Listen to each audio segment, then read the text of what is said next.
Listo. ¿Dónde estábamos? Acá. Sí.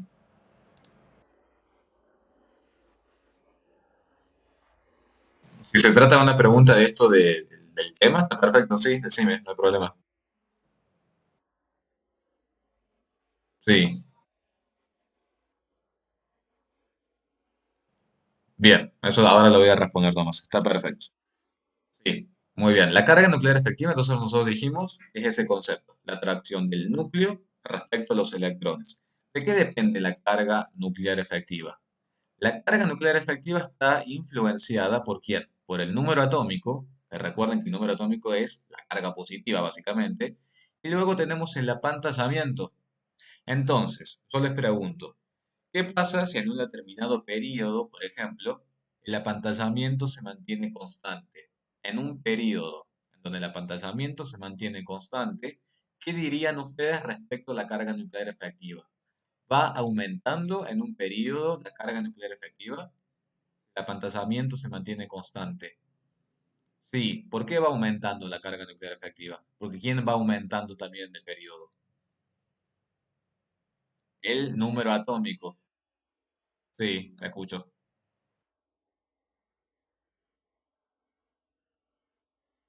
Perfecto. Exactamente, muy bien. Exactamente, esa es la respuesta. Recuerden, si el apantallamiento se mantiene constante, ustedes esta variable hacen de cuenta como que no está más. Entonces, si esto se mantiene constante, la única variable que tiene peso en la carga nuclear efectiva es el número atómico. Por eso es que decimos que si aumenta el número atómico, por lo general aumenta la carga nuclear efectiva. ¿Estamos? ¿En dónde podía ver yo este tema del apantallamiento? ¿En qué tema estaba involucrado el tema del apantallamiento? ¿Quién ejerce apantallamiento? ¿Qué es el apantallamiento? Si me lo tuvieran que definir ustedes. El apantallamiento, muy bien, lo ejercen otros electrones. Muy bien. ¿Y cómo me lo definirían ustedes al apantallamiento?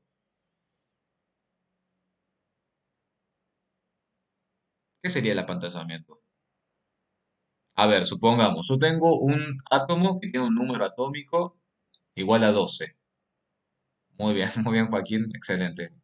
Está excelente esa definición. La discusión que tienen entre ellos los electrones para ver quién se queda con el núcleo. Exactamente, muy bien. El apantallamiento es como un impedimento que se ofrecen los electrones entre ellos para sentir por completo la carga del núcleo. Bien, muy bien, Camilo, exactamente esa es la respuesta. Yo tengo un átomo que tiene un número atómico de 12. ¿Ustedes qué les parece? ¿Cada electrón en ese átomo va a percibir las 12 cargas positivas? No, exactamente, va a percibir un poco menos, un poco más, según sea el nivel en el cual se encuentra el electrón. ¿Quiénes eran los que apantallaban más?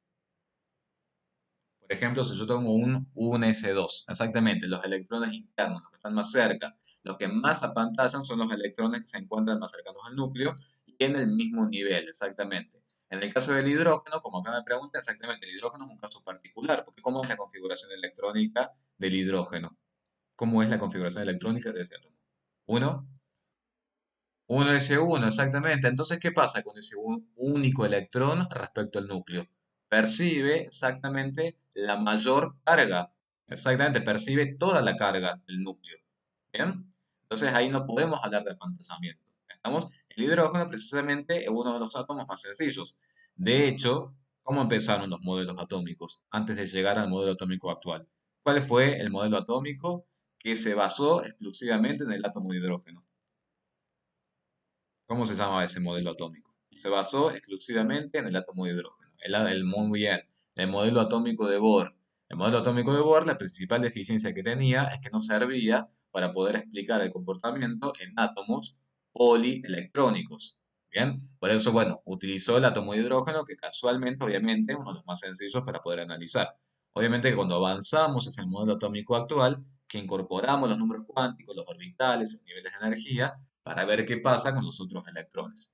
Bien, ¿se entiende entonces el concepto de carga nuclear efectiva? Veamos este ejercicio que había quedado pendiente la otra vez, que me dice, ¿quién estará más cerca del núcleo? ¿Acaso, por ejemplo, así dice en la guía, así decía en la guía cómo figuraba?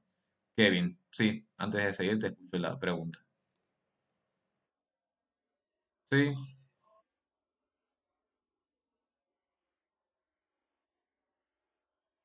El antes y el después, a mi punto de vista, están en el modelo de Rutherford o de Rutherford, como quieran decir ustedes. ¿Por qué? Porque el modelo de Rutherford fue el que introdujo el concepto de núcleo atómico.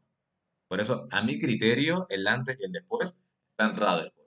Por supuesto que después Bohr y todos los que vinieron después hicieron grandes contribuciones, sobre todo en cuanto a la posición probable de los electrones en el átomo, pero el primero que habló de que existe un núcleo, un denso conglomerado y electrones alrededor de ese núcleo fue el modelo de Rutherford. A mi criterio es ese el que marca una bisagra.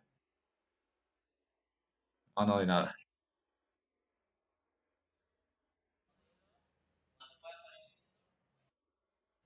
Sí, por supuesto. Sí, sí, por supuesto.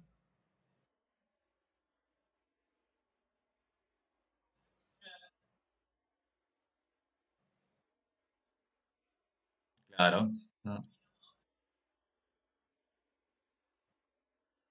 Densidad electrónica. Claro. Zonas de densidad electrónica. Bueno, entonces miren la cantidad de avances que hubo entre un modelo y el otro modelo, ¿no? En este ejercicio, fíjense que dice, ¿quién estará más cerca del núcleo? Yo en vez de decir quién estará más cerca del núcleo, así está escrito en la guía, yo lo diría como cuál percibe la mayor atracción electrostática. ¿Quién estará más cerca o más lejos? No me gusta tanto. Sí lo diría como cuál es el que percibe la mayor atracción del núcleo. Tenemos la capa electrónica n igual a 3 del argón o la capa electrónica n igual a 3 del criptón. Si nosotros escribimos la configuración electrónica, ¿qué pasa hasta el nivel 3? ¿Cuántos electrones internos tengo yo hasta el nivel 3? Para el caso del argón. ¿Cuántos tengo? ¿Cuántos electrones internos? Muy bien. En ambos casos yo tengo 10 electrones internos, tanto en el argón como en el caso del criptón. Tengo 10 electrones internos. Quiere decir que, pues, supongamos, si yo me posicionara en un electrón ubicado en un orbital 2pz para cada uno de los átomos. En un electrón ubicado en un 2pz para cada uno de los átomos. ¿Cómo sería el apantallamiento de ese electrón? El apantallamiento. Un 2pz de criptón en un 2pz del argón. ¿Cómo es el apantallamiento? Es igual, exactamente, muy bien, porque supongamos que yo estoy en un electrón acá, o estoy en un electrón acá, el apantallamiento o el impedimento que este electrón siente respecto a la carga del núcleo es el mismo, porque son los mismos electrones internos. Sin embargo, yo les pregunto, el apantallamiento es el mismo, pero ahora la atracción electrostática, ¿de quién va a depender? Si el apantallamiento es el mismo. ¿De quién va a depender la atracción que ese electrón sienta? Va a depender del núcleo. Y el núcleo que más atraiga va a ser el núcleo más positivo. El núcleo más positivo es el núcleo que tenga el mayor qué. El mayor número atómico. Muy bien. ¿Y quién tiene el mayor número atómico? El criptón. ¿El criptón cuántas cargas positivas tiene para ofrecer? 36 cargas positivas. Entonces, fíjense que ese electrón en el 2pz del criptón será atraído por 36 cargas positivas, en tanto que el electrón en el 2pz del argón será atraído por 18 cargas positivas. ¿Entiende? Entonces, ¿cuál va a ser el núcleo que va a atraer con más fuerza a la capa electrónica N3? El criptón, exactamente, lo va a traer con mucho más fuerza. Si les tuviera que decir yo que me dijeran el radio, ¿qué pasa con el radio atómico de estos dos? ¿Cuál me dirían que tiene el mayor radio atómico? ¿El argón o el criptón? Muy bien, Matías. El argón tiene un mayor radio atómico, exactamente, muy bien. ¿Estamos? ¿Alguna otra dudita? Ese era un ejercicio que había quedado pendiente de la otra vez. ¿Alguna otra duda que quieran consultar sobre algo? Les quiero hacer otra aclaración más de tabla periódica y si no, ya vamos a enlaces. Quiero hacer otra aclaración. Estas filminas no las tienen. De hecho, estas filminas son de otra comisión, la comisión que nos daba en mecánica, porque fíjense que estos ejercicios no tienen tanto ustedes. ¿Bien? Me pregunta Brandon, ¿el radio atómico es mayor hacia abajo? O sea, sería en un grupo. ¿Por qué en un grupo el radio atómico aumenta, como bien dice Brandon, a medida que me voy desplazando hacia abajo en la tabla periódica? ¿Por qué va aumentando el radio atómico? Muy bien, porque voy agregando más niveles energéticos. Exactamente, esa es la justificación en el parcial. ¿Estamos? Va aumentando la cantidad de niveles energéticos. Va aumentando el número cuántico principal, si lo quieren ver así. ¿Estamos? Esa es la justificación. Voy agregando más capas electrónicas, va aumentando el dominio de la nube electrónica. Siempre que aumente el dominio de la nube electrónica, va a aumentar el radio. Bien, acá son conceptos simples lo que les voy a decir ahora. Es simplemente, que creo que lo tienen que haber visto en la parte teórica, pero simplemente para cerrar, no quiero que quede estos, por las dudas no lo hayan visto. ¿Cómo hago para distinguir entre el grupo y el período de un determinado elemento del cual solamente conozco su configuración electrónica? Se los comento. A ver, supongamos este número atómico que tiene Z igual a 11. Muy bien, Z igual a 11. Escribo la configuración electrónica. ¿Cuál es el nivel energético mayor que yo puedo leer en esta configuración electrónica? ¿Cuál es el nivel energético mayor que sería el número cuántico principal? El 3. Muy bien. Ese nivel energético mayor que yo puedo leer en la configuración electrónica me va a determinar qué cosa. El período en el cual se encuentra la tabla periódica. ¿Se entiende?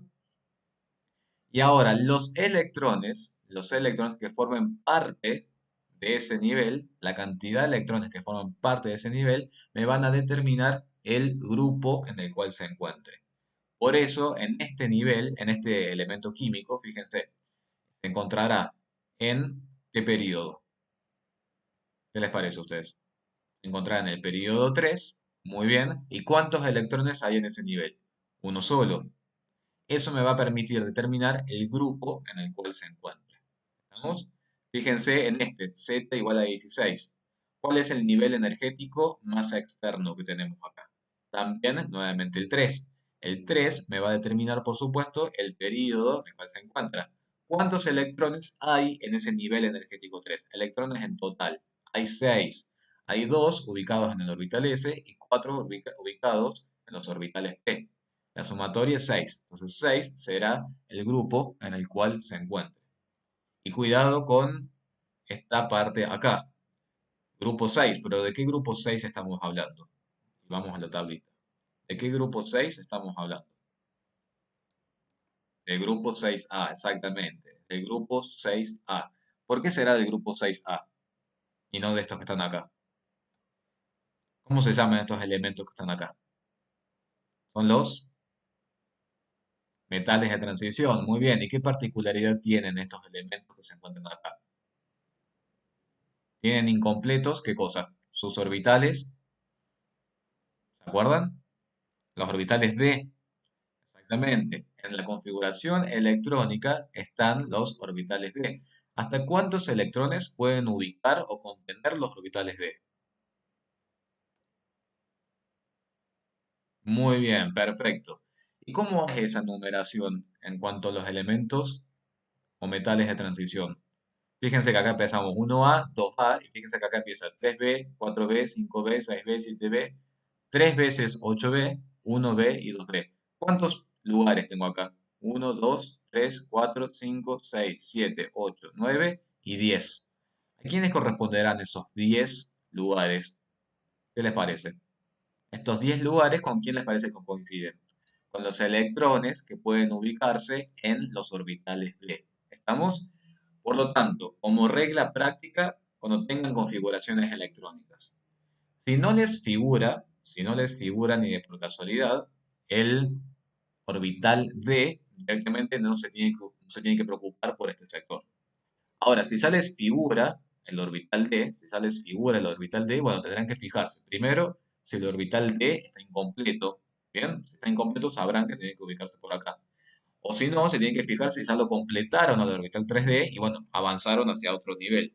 Bien, vamos a ver un caso particular que es el que tiene Z igual a 26. ¿Cómo será el de Z igual a 26? Fíjense. 1S2, 2S2, 2P6, 3S2, 3P6, 4S2, 3D6. Entonces acá ustedes ya tienen que prestar atención. Tienen que prestar atención porque aparece el orbital D y a su vez está incompleto. ¿Estamos? ¿Cuál es el nivel energético mayor que ustedes ven en el Z igual a 26? 4. 4 entonces me va a indicar qué cosa.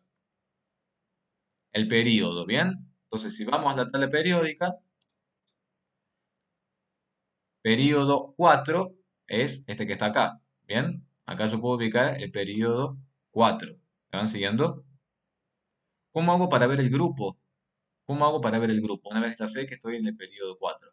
Estoy en el periodo 4, a su vez sé que estoy entre los de transición, es decir, que tengo que estar en este sector. ¿Cómo hago para ver en cuál sector me tengo que ubicar? Exactamente, tengo que ir al 3 de 6.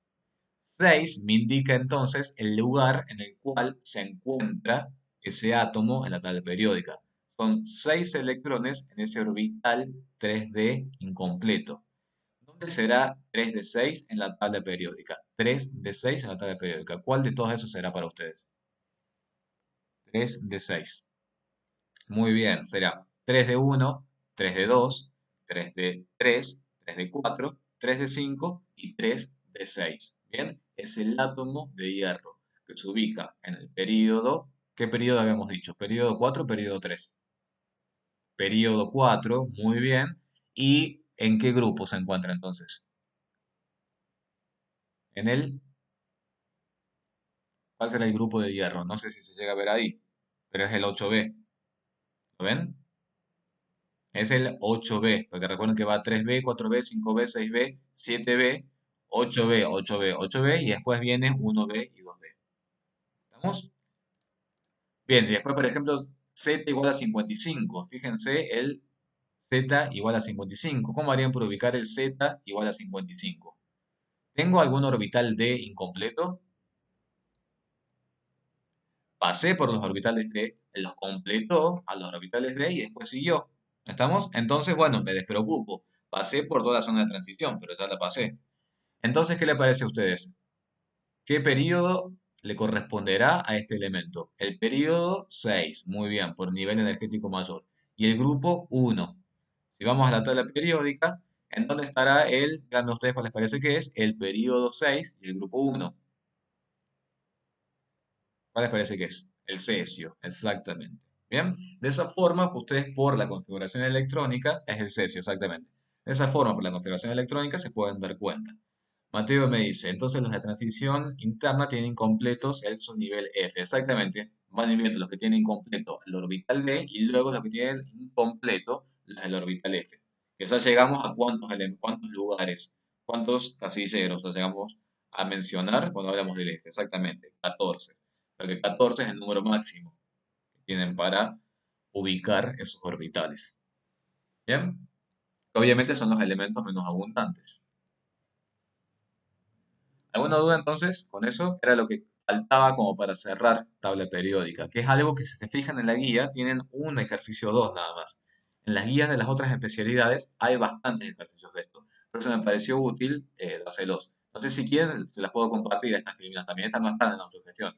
Si les parece fácil, no se las comparto y si no, bueno, se las subo por las dudas.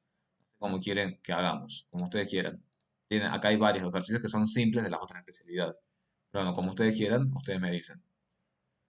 Vamos a cerrar entonces esto. Subo entonces. Bien. Perfecto, ya se la subo entonces a autogestión. Bueno, acá vamos a cerrar esto. Tabla periódica, entonces. Estamos. Vamos a comenzar directamente. Nos quedan 8 minutos, después nos vamos a reconectar. Vamos a comenzar directamente con lo que nos corresponde a la clase de hoy, que es enlace. ¿Por qué los átomos se enlazan entre sí? Primero, ¿qué les quedó de la parte teórica? ¿Por qué los átomos se enlazan entre sí? ¿Para adquirir qué cosa? Una mayor estabilidad, exactamente, que por lo general la mayor estabilidad está relacionada con qué cosa? Contenidos energéticos mayores o menores.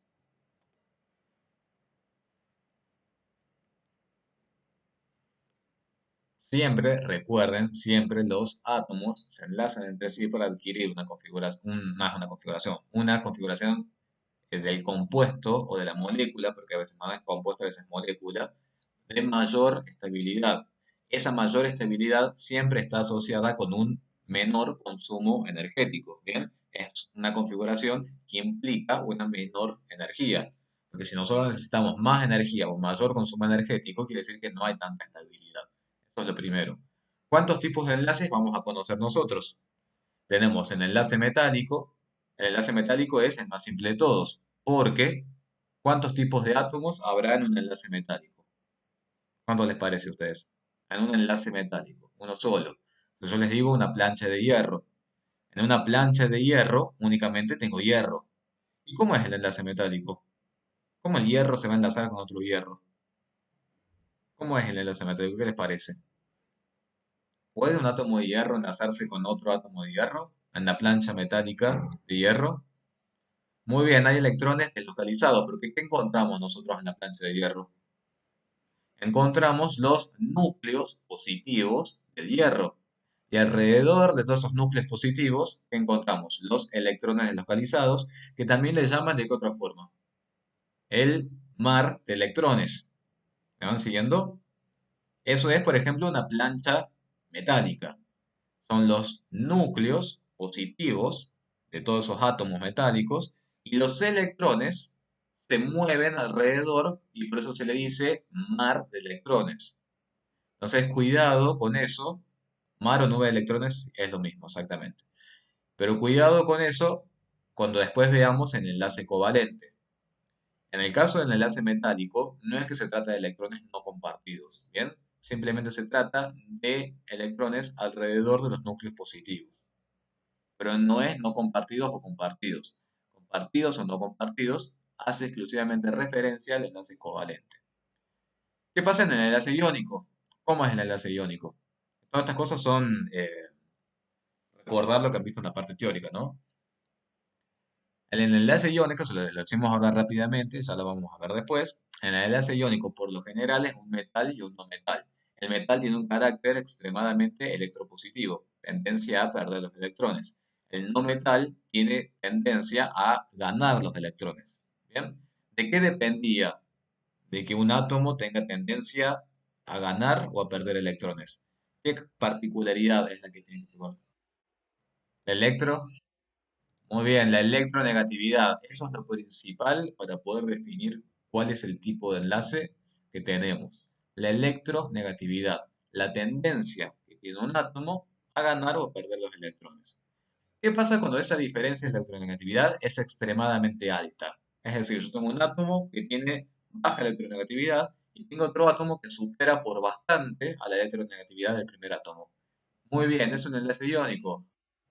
Es un enlace iónico porque no es un enlace iónico porque es tanta la diferencia de electronegatividad que un átomo prácticamente termina quitándole los electrones al otro átomo. Es una transferencia neta de electrones. ¿Qué pasa en el covalente? En el covalente hay diferencia de electronegatividad entre los átomos.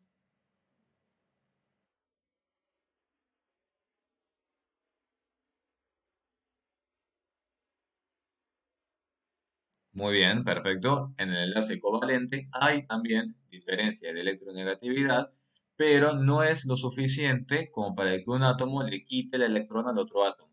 Simplemente se comparten. Los electrones se comparten, ¿bien? Y sí, lo que se dice que existe es un desplazamiento de la densidad electrónica, ¿bien? Los electrones, si bien están compartidos, pero van a estar más tiempo cerca de qué átomo. ¿Qué les parece? Del más electronegativo. Bien, entonces alrededor de ese átomo más electronegativo hay una mayor densidad electrónica. Es la zona donde se concentra la mayor densidad electrónica. Y ahí es como bien dicen ustedes, que vamos a ver nosotros en lo posible mañana, vamos a ver ahí que se forma un dipolo, un momento dipolar. Los momentos dipolares están caracterizados por qué cosa? Por ser vectores. ¿Bien? Por ser vectores que tienen su dirección, intensidad, magnitud y bueno, y todo lo que ya hemos visto también en álgebra. ¿Está claro? Eso es enlace químico.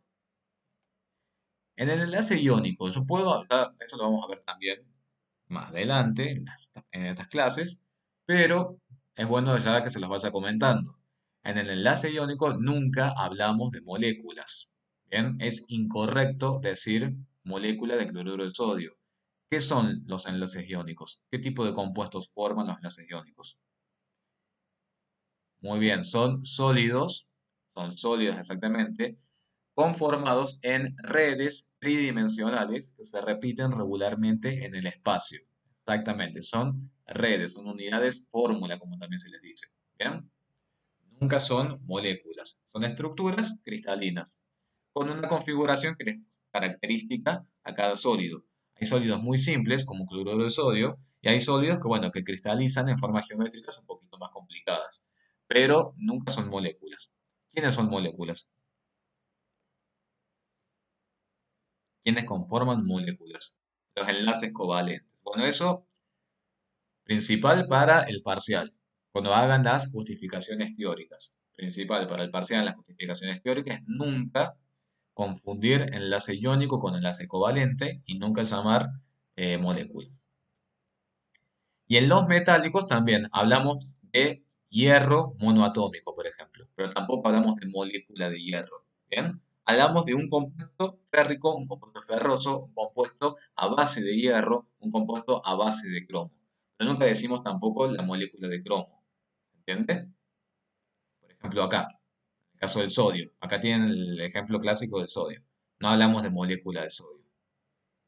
¿Está claro? ¿Y por qué si podemos decir molécula de cloro?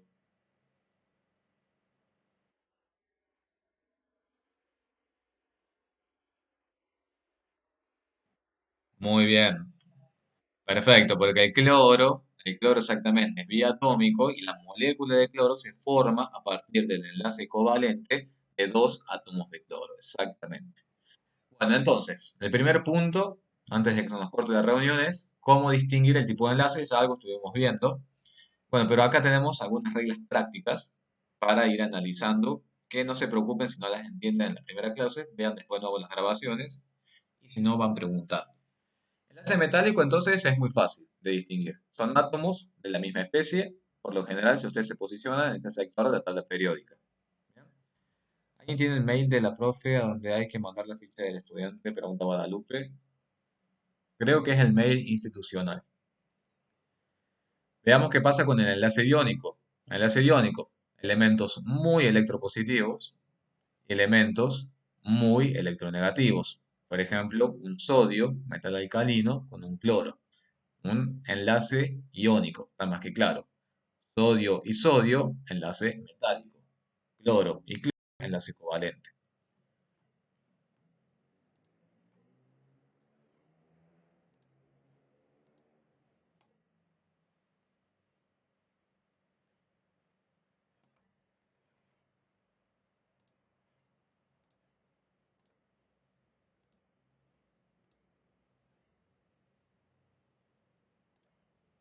O sea, seguimos, y ya seguimos.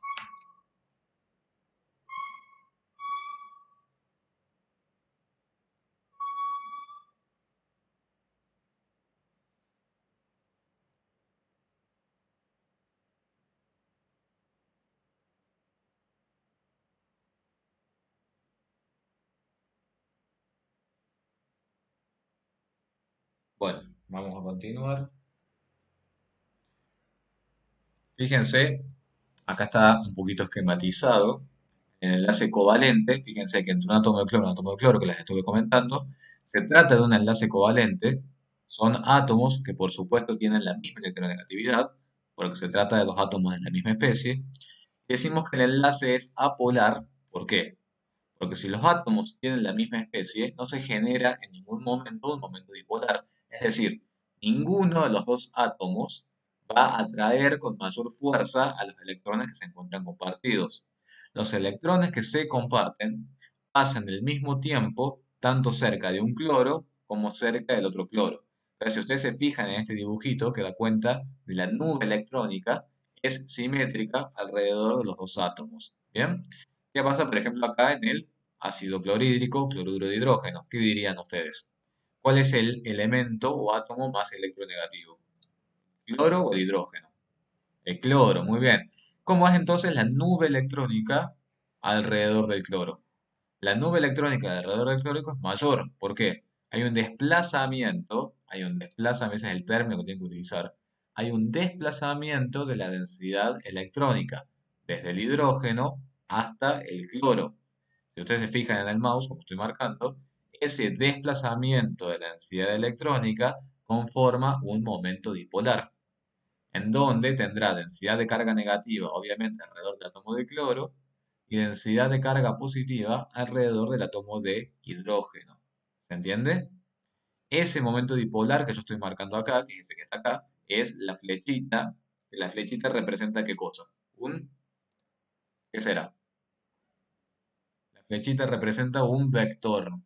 Exactamente. Ese vector es el momento dipolar que le corresponde a esa molécula. Y sí puedo decir molécula porque es un enlace covalente. Bien, esto es a grandes rasgos. Sin embargo, y bueno, y obviamente sabiendo que hay elementos que es fácil distinguir. Yo les digo como regla práctica. Siempre que ustedes tengan un elemento del grupo 1A, por ejemplo, con alguno que se encuentre acá, en uno del 7A, y bueno, en el 95% de los casos se trata de enlaces iónicos, ¿bien? Lo mismo que si yo les hablara de un aluminio y de un cloro. Entre un aluminio y un cloro, obviamente que esto va a ser un enlace covalente, ¿se entiende? Sin embargo, hay una reglita práctica, que ahora la vamos a ver acá, para poder distinguir bien cuál es el tipo de enlace entre dos átomos. Este es un triángulo, que es el triángulo que se llama el triángulo de Quetelar, porque me permite predecir el tipo de enlace presente entre dos átomos, según, y fíjense bien, lo que tenemos en los ejes. En el eje de las ordenadas tenemos la diferencia de electronegatividad. La electronegatividad de cada átomo ustedes la pueden encontrar en la tabla periódica. ¿Bien? La diferencia de electronegatividad, la diferencia se encuentra en el eje de las ordenadas. Y en el eje de las abscisas, si ustedes se fijan, tienen la electronegatividad promedio entre los dos átomos. ¿Bien? Fíjense que es electronegatividad promedio. Es la electronegatividad de un átomo más la electronegatividad del otro átomo dividida a 2. ¿Van siguiendo? Es una zona de transición, Brandon. Es una zona de transición. No hay tantos compuestos o especies presentes en esa zona. Por eso no hay ningún tipo de enlace señalado ahí. Bien. Ahora, volviendo al concepto, lo que les estaba comentando. Vamos a repetir qué pueden leer o pueden encontrar ustedes en este triángulo de Quetelar. En el eje de las ordenadas van a encontrar la diferencia de electronegatividad. Simplemente restando la electronegatividad mayor de uno de los átomos menos la electronegatividad del otro átomo. Y en el eje de las abscisas van a encontrar la electronegatividad promedio. ¿Cómo calculan la electronegatividad promedio? La electronegatividad de un átomo más la electronegatividad del otro átomo dividido 2. Si ustedes toman los resultados de ambos cálculos, van a venir al triángulo y van a poder ver en qué zona cae su compuesto. Si cae, por ejemplo, en esta zona, obviamente será un enlace metálico, acá será un covalente, y acá en esta zona será un iónico. Bien, es una forma de predecir el tipo de enlace. ¿Estamos? Ahora, ustedes en el examen obviamente no van a tener este cuadrito, ¿no? En el examen ustedes van a trabajar con compuestos que sea sencillo predecir el tipo de enlace. Ustedes cuando justifiquen el tipo de enlace, lo primero que tienen que decir, punto uno, es la naturaleza de los átomos que están involucrados. Por ejemplo, yo les digo cloruro de sodio. Punto uno, ¿por qué es iónico? Es iónico porque se trata de un metal enlazándose a un no metal. Bien, tenemos el sodio, tremendamente electropositivo, y luego tenemos el cloro, tremendamente electronegativo. Entonces, la naturaleza de los átomos, ese es el primer punto para justificar. Y el punto 2 es hacer efectivamente el cálculo de la diferencia de electronegatividad. Si a ustedes la naturaleza les dice que tienen un no metal y tienen un metal, y a su vez hacen el cálculo y verifican que la diferencia de electronegatividad es tal para que sea un enlace iónico, entonces la respuesta que van a decir ustedes se trata de un enlace iónico. Para ello, entonces, tenemos que fijar un criterio, porque uno dice la diferencia de electronegatividad es un criterio para poder decir si el enlace es iónico o es covalente. Bueno, ¿cuál es ese criterio? ¿Cuál es la diferencia de electronegatividad que han visto en la parte teórica para decir si un enlace es iónico o es covalente? Porque ahí hay varias teorías, ¿no? Esa diferencia de electronegatividad, ¿cuánto han visto? 1,5, 1,8, 2. ¿Cuánto han visto en la parte teórica? Muy bien, una diferencia de electronegatividad mayor a 2. Bien, en otros lados al igual a 1,5. ¿Quién desempata esas cuestiones para ustedes? ¿Quién va a desempatar esas cuestiones? Si es mayor a 2, mayor a 1,5. ¿Qué pasa si es 1,8? En ese momento, en esas situaciones de compromiso, es en donde ustedes van a decir, bueno, si yo tengo un metal y un no metal, y bueno, muy factible que sea un enlace iónico. Y si no, el mejor método para desempatar es acudir a este triangulito. ¿Estamos? ¿Vieron este triangulito en la parte teórica? ¿Vieron el triangulito de Ketelar? No, no, no, dicen que no. Bueno, entonces en buena hora que se lo estoy introduciendo acá en la parte práctica. ¿Bien? Pero bueno, para tranquilidad de ustedes, en un examen, ¿cómo justifican si el enlace es iónico o es covalente? Punto uno, ¿cuál era? ¿Cuál dijimos que era el punto uno? Justificar la naturaleza de los átomos. Muy bien, ese es el primer punto. Según la naturaleza de los átomos, yo podré predecir. El punto dos, ¿cuál es? Hacemos el cálculo de qué cosa, de la diferencia de electronegatividad. ¿Qué criterio vamos a utilizar? ¿Qué criterio vamos a utilizar? Mayor a 2, menor a 2, ¿cuál es el criterio? Para decir que es iónico. Diferencia de electronegatividad mayor o igual a 2. Y ahí tenemos un enlace iónico. ¿Estamos? Bueno, vamos a hacer un par de ejercicios para ver si tendremos que acudir a este triangulito o no. ¿Bien? ¿Alguna duda hasta acá? ¿Una duda? Vamos a analizar ahora, fíjense lo que dice el ejercicio. Ordenar los siguientes enlaces de acuerdo al aumento de su polaridad, según corresponda. Tenemos, bueno, fósforo, azufre, silicio, flúor. Bueno, tenemos varias parejitas y vamos a calcular la diferencia de electronegatividad entre ellos para ver si los enlaces son covalentes o son iónicos y según la polaridad que tenga ese enlace. ¿En dónde les parece que va a ser mayor la polaridad de un enlace? ¿Cuándo será mayor la polaridad? Es decir, ¿cuándo será mayor este momento dipolar o la polaridad? Cuanto mayor sea la diferencia de electronegatividad, exactamente. ¿Estamos? ¿Se entiende lo que les vamos diciendo? Mayor diferencia. Bien. Esto, por ejemplo, obviamente acá tienen tabuladas las electronegatividades, ustedes después lo van a ir verificando. Pero bueno, empecemos con la primera parejita. Tenemos fósforo y azufre. Electronegatividad 219, 250. Diferencia de electronegatividad 0,31.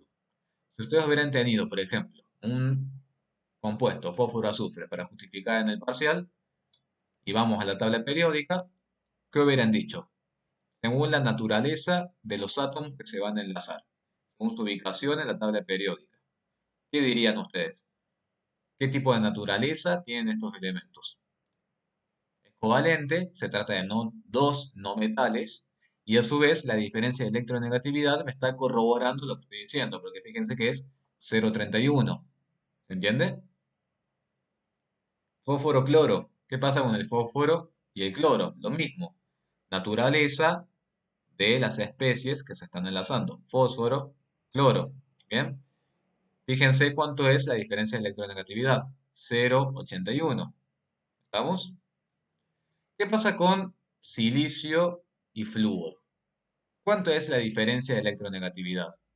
Fíjense, tenemos 1,90 y 3,98. Es 2,08. Bien, es mayor a 2. Sin embargo, si yo busco, por ejemplo, para ese tetrafluoruro de silicio, fíjense el punto de ebullición que tiene.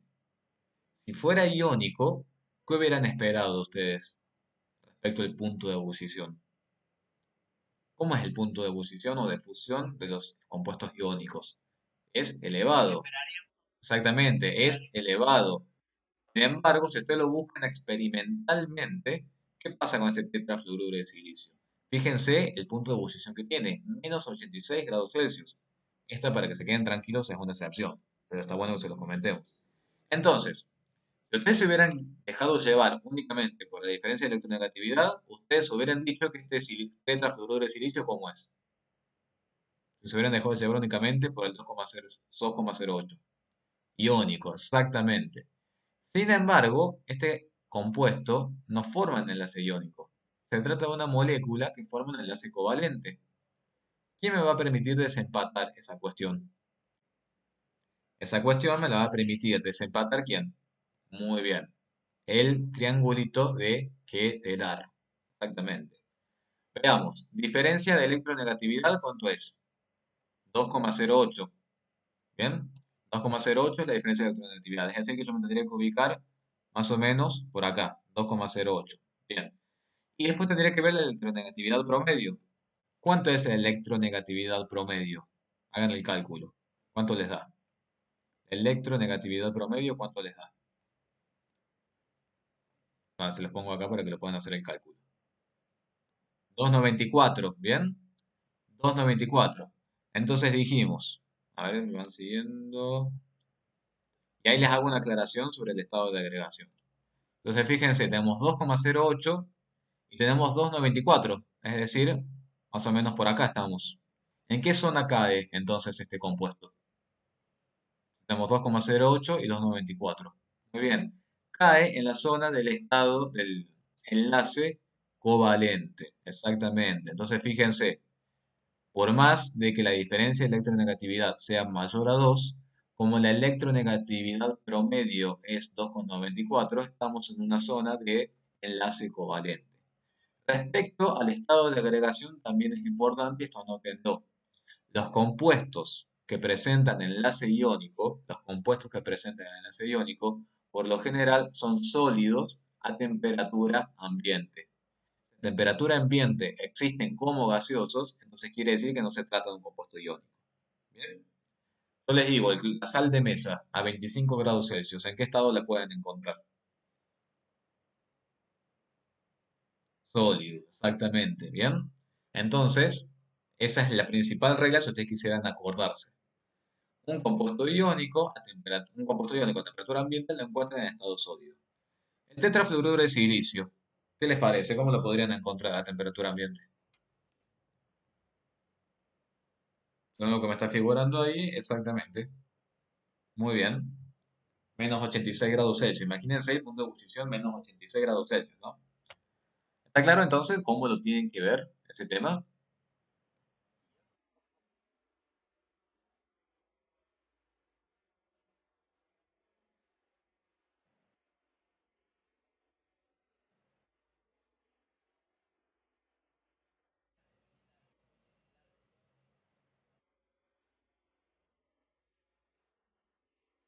Sí, exactamente, que eso, esta propiedad la vamos a ver cuando pasamos a ver la unidad de sólidos iónicos. Ahí vamos a ver exactamente que vamos a tener hasta compuestos que fundan a los 1000, 2000 grados. Así que imagínense la magnitud de la atracción electrostática. Recuerden que en el enlace iónico está todo regido por atracciones electrostáticas. ¿Estamos? Muy bien, Pedro, la acotación. ¿Qué les parece con estos compuestos que están acá? Fíjense, de esto después lo pueden ver ustedes tranquilos. Pero fíjense con estos compuestos que están acá. Litio, azufre. Litio y azufre, ¿cómo lo justificarían ustedes? Que se trata de un enlace iónico. Litio es un metal, azufre es un no metal, y la diferencia de electronegatividad da 1,5. Acá también hay una particularidad, ¿bien? Porque ¿cuál era el criterio que habíamos dicho nosotros? ¿Cuál era el criterio que habíamos dicho nosotros? Habíamos dicho mayor o igual a 2. Sin embargo, ese sulfuro de litio es un compuesto iónico. ¿En quién me voy a fundamentar, sobre todo, para decir que eso es un compuesto iónico? Exactamente, puedo acudir al triangulito exactamente como hicimos antes, y si no, como están diciendo muy bien, a la naturaleza de las especies. ¿Vamos? Bueno, fíjense, ese es fluoruro de potasio. ¿Qué les parece a ustedes? Fluoruro de potasio. ¿Qué les parece que es? Obviamente. Un compuesto iónico, exactamente se trata de una red cristalina. Si tuviéramos que acomodar, entonces, si tuviéramos que acomodar, ¿cuál dirían ustedes que tiene la mayor polaridad de todos los compuestos, de todos los enlaces que están acá, de todos los pares? ¿Quién tendrá la mayor polaridad de todos los que están acá, todos estos pares que ustedes encuentran acá? ¿Quién tiene la mayor polaridad? Recuerda que la mayor polaridad está dada por la pareja que presente la mayor diferencia de electronegatividad. Muy bien. El compuesto, cuidado Matías, que no es una molécula, es un fluoruro de potasio, se trata de un sólido cristalino. Fíjense que en el fluoruro de potasio la diferencia de electronegatividad es de 3,18. Es extremadamente alta la diferencia de electronegatividad, ¿bien? Este compuesto presentará la mayor polaridad. ¿Estamos? La mayor polaridad. Y cuidado con eso acá, que también les quiero aclarar. Eso es lo que por ahí no me gusta tanto de no estar en el pizarrón. Nosotros cuando tenemos un compuesto iónico, un enlace iónico, ustedes saben que acá qué va a pasar. El potasio va a perder un electrón y el flúor va a ganar el electrón. ¿Estamos? La polaridad a la que hace referencia acá quiere decir que el flúor queda con una carga neta negativa y el potasio queda con una carga neta positiva. A esa polaridad hace referencia. No estamos hablando de momento dipolar. ¿Estamos? El momento dipolar, ¿en dónde lo vamos a utilizar? El momento dipolar lo vamos a utilizar en los covalentes, ¿bien? La polaridad, la polaridad en los enlaces covalentes está relacionada al momento dipolar, que es el desplazamiento de la nube electrónica, de la densidad electrónica. En los iónicos, la polaridad no hace referencia al momento dipolar. La polaridad en los iónicos hace referencia a la carga neta con la cual queda cada uno de los átomos. Hace referencia a la fuerza de atracción coulombica que existe entre los átomos. ¿Está claro? ¿Se entiende lo que estoy diciendo? Usted tiene que haber visto la fuerza de atracción coulombica que existe entre los átomos. ¿Lo vieron en la parte teórica? Si no, ya lo vamos a ver nosotros. Pero es para ver si me van siguiendo lo que les estoy diciendo. Bromuro de sodio. Si yo les hablara de bromuro de sodio, ¿con qué carga neta queda el bromo cuando se genera esta red cristalina? El bromo queda con una carga neta negativa y el sodio queda con una carga neta positiva. ¿Bien? Ahora, ¿qué va a pasar cuando se forme el enlace covalente entre un átomo de fósforo y un átomo de cloro? ¿Van a quedar con alguna carga neta alguno de los dos átomos? No. Muy bien, no van a quedar con ninguna carga neta. Sí, lo que va a haber es un mayor desplazamiento de la densidad electrónica alrededor del cual de los dos átomos, del fósforo o del cloro. ¿Cerca de quién van a estar más tiempo los electrones? Van a estar más tiempo cerca del cloro, exactamente. ¿Por qué? Porque presenta la mayor diferencia de electronegatividad. ¿Bien? ¿Habrá algún enlace no polar acá? Un enlace no polar. ¿Habrá? No, no hay ningún enlace no polar. ¿Vamos? Bueno, el fósforo me pregunta si no es el elemento más electronegativo. Ya, habrá que analizarlo en función de la tabla periódica, ¿bien? Para que nunca se tenga que memorizar nada. Vean la tabla periódica, vean la ubicación del fósforo, vean la ubicación del flúor, y ahí se van a dar cuenta. El fósforo obviamente no es el que tiene la mayor densidad electrónica. Acá me preguntan, ¿cómo se medía la polaridad en el covalente? ¿Cómo se medía la polaridad? ¿Cómo sería la pregunta, Rafael? Y Matías, los no polares siempre están formados por átomos de la misma especie, exactamente. Dos átomos de nitrógeno, por ejemplo, dos átomos de flúor. Y acá me están diciendo el momento dipolar. El momento dipolar puede ser que sea esa la pregunta. El momento dipolar es un vector que te da cuenta del desplazamiento de la densidad electrónica. ¿Qué es la densidad electrónica? Los electrones. Tiempo de quién pasan más tiempo cerca los electrones respecto a un átomo o respecto al otro átomo. Ese es el momento dipolar. Recuerden bien. Enlace covalente, momento dipolar. Desplazamiento de la densidad electrónica. ¿Cómo hacen para ver hacia dónde va el momento dipolar?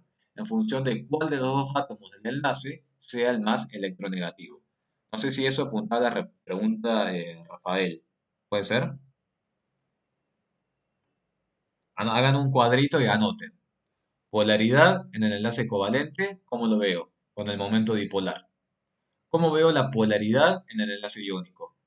Carga neta con la que quedan los átomos en la estructura cristalina. Bien, para que no lo confundan nunca. Me pregunta Camilo, un enlace apolar siempre se da entre átomos de un mismo elemento. Un enlace apolar siempre se da entre átomos del mismo elemento, exactamente Camilo, porque son dos especies atómicas que al ser iguales presentan la misma diferencia de electronegatividad. Hay excepciones y es capciosa la pregunta por lo que te digo. Porque vos podés tener moléculas, esto bueno, ya lo vamos a ver mañana, pero se lo estoy adelantando. Vos podés tener moléculas que sean apolares, pero los enlaces individuales de esa molécula pueden ser polares. ¿Por qué una molécula puede ser apolar, siendo que los enlaces individuales son polares? Porque, exactamente, muy bien, ¿por qué puede ser eso? Recuerden que los momentos dipolares son qué cosa. A ver, un segundito, Pedro, dame un segundito que yo le explico. Los momentos dipolares son qué cosa. Quiero que lo razonemos todos. Vos, Pedro, ya sabes a la materia, por eso quiero que todos lo razonemos. Los momentos dipolares son qué cosa. Fuerzas. ¿Qué otra cosa más? Son vectores, para que lo puedan ver de ese modo. Los momentos dipolares son vectores. Si yo esos vectores los pongo en alguna posición en particular en el espacio, en mi molécula, puede ser que esos vectores se cancelen unos con otros. Si los vectores de la molécula se terminan cancelando todos con todos, ¿cómo va a ser el momento dipolar neto? ¿Cómo va a ser el momento dipolar? Cero, muy bien. Si el momento dipolar neto es cero, entonces la molécula es apolar. Pero bueno, esa es una discusión que vamos a ver bien en detalle mañana. ¿Cómo vamos a ver eso mañana? Viendo la parte de geometría electrónica molecular, que seguramente ustedes ya lo tienen que haber visto, que estoy seguro que les debe encantar geometría electrónica y geometría molecular.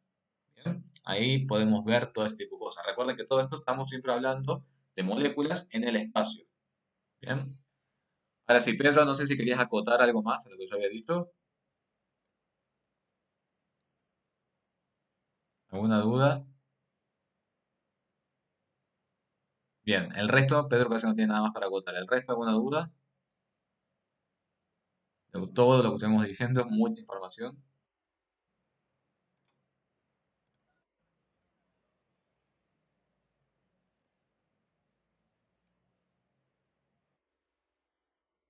Perfecto, muy bien, Pedro. Gracias. Excelente. Bueno, entonces vamos a pasar a Lewis. Vamos a pasar a Lewis. Dice Brandon, los apolares son en mayoría elementos puros. Yo te diría que, por ejemplo, si hablamos de una corriente de gas nitrógeno, estamos hablando de un compuesto conformado únicamente por nitrógeno 2. Un compuesto conformado por nitrógeno 2, la molécula de nitrógeno.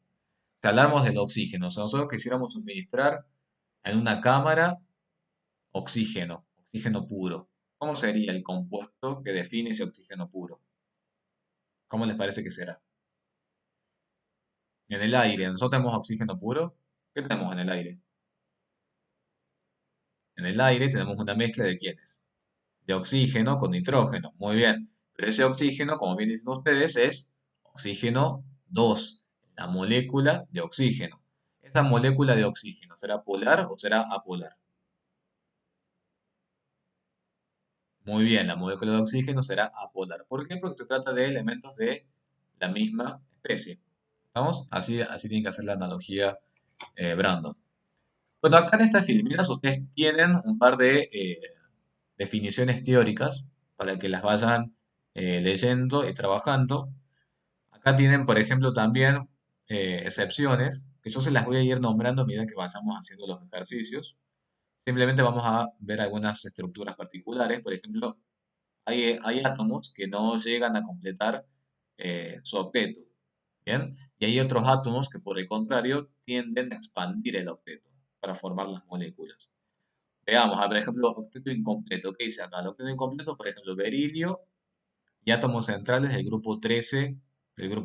A ver, ¿yo qué les diría respecto a eso? Si yo estoy trabajando con un covalente, supongamos, un covalente que trabaje con berilio, un covalente que trabaje con boro y un covalente que trabaje con aluminio, esos tres, si quieren ya, márquenlos y anoten que berilio, boro y aluminio nunca llegan a completar su octeto. ¿Bien? Eso si quieren se lo pueden ir anotando. El grupo 13, que acá bien me están señalando, es otra nomenclatura exactamente hablando. Yo como no me lo sé así de memoria, vamos a hacer toda la cuenta. Uno 2 tenemos uno 2 3 4 5 6 7 8 9 10 11 12 13. El grupo 3A en adelante, exactamente. Ese sería el grupo 13. Algunos tienen a expandir, pero no todos, ¿bien? Es el periodo 3 en adelante, expanden el octeto del periodo 3 en adelante. Ahí yo, Ignacio, no sé si le diría con periodo 3 en adelante. En todo caso, yo le diría como grupo 3 en adelante y habría que ver también ahí. Por eso, mira, yo le soy sincero con algo. Para poder ver quién expande, quién no expande, yo lo vería con los átomos en particular. Como por ejemplo, ya márquense berilio, boro y aluminio como elementos que no completan su objeto cuando están en un enlace covalente. Entonces, esos tres ya márquenlos para que los vayan sabiendo. ¿Estamos? Después, a ver, otro elemento clásico que por ejemplo acá les dice, octeto expandido, átomos centrales del tercer periodo en adelante. Yo por ejemplo yo no lo vería así, no diría directamente, a ver, si estoy con un azufre, estoy con un yodo, estoy con alguno de estos elementos, un fósforo, bueno, hay posibilidad de que cuando yo arme el enlace pueda expandir el octeto. ¿Cómo me voy a dar cuenta de eso sin tener que memorizarme nada?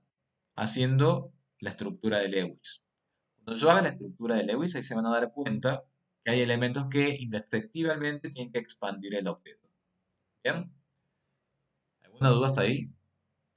Lo vamos a ver en los ejercicios, pero no sé si alguien quiere consultarme algo sobre eso.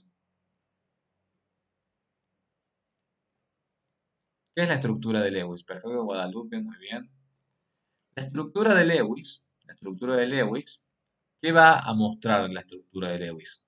¿Cómo es la disposición de los electrones para poder formar el enlace? ¿Qué voy a tener en cuenta para poder armar la estructura de Lewis? Vamos a tener en cuenta tres tipos de electrones y es lo que vamos a empezar a ver ahora.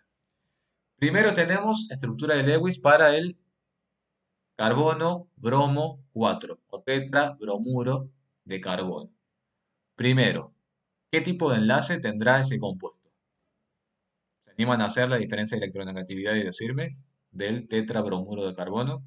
¿Qué tipo de electronegatividad tendrá? Muy bien. Si han hecho el cálculo numérico, les tiene que haber quedado que el tetrabromuro de carbono les da un enlace covalente. ¿Bien? Entonces, lo primero es enlace covalente por tal cosa y por tal cosa. Ustedes lo saben. Punto 2. Ahora, hacer la estructura de Lewis. Ver cómo se comparten los electrones. Vamos entonces a aplicar esta reglita práctica, que ustedes la tienen que haber visto, estoy seguro también en el teórico, pero obviamente lo vamos a repasar en el práctico. Primero ustedes van a escribir electrones necesarios. ¿Qué son los electrones necesarios? Yo lo digo de este modo, ¿no? Los electrones necesarios son los electrones que cada átomo desea tener para tener la configuración electrónica más estable.